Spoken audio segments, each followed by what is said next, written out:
गोर लगै छी। हम चमचम मैथिली गीत में अहाँ समस्त मिथिलावासी के स्वागत करै छी। तऽ आइ हम दूटा पाबनि के गीत कहै छी आ दुनू गीत बहुत सुंदर सुंदर अछि।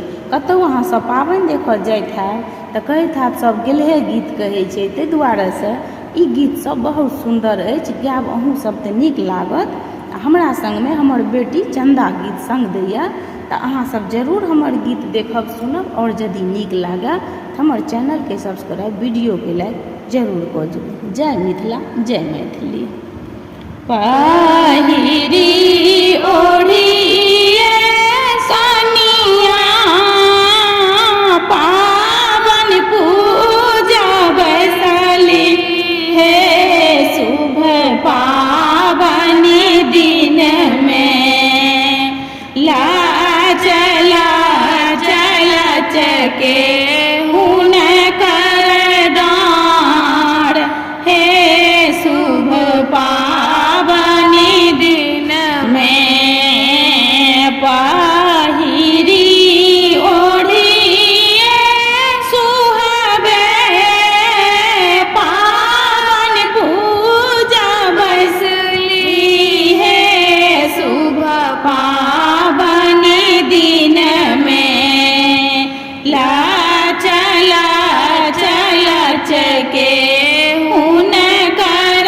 डाँर, हे शुभ पावनी दिन में घोड़वा चढ़ल अबथिन दुल्हा रसिलवा, हे शुभ पावनी दिन में किया सुहावे लचके तोहर डाँर, हे शुभ पावनी दिन में आजू सुदीन दीना पावनी छाई, हे शुभ पावनी दिन में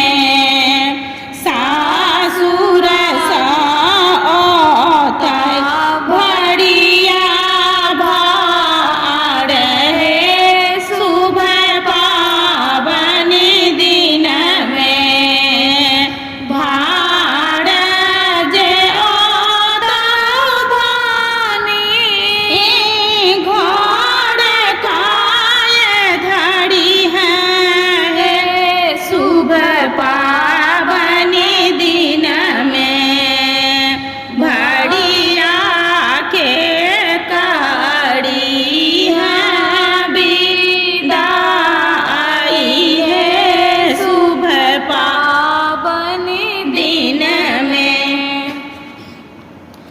पावन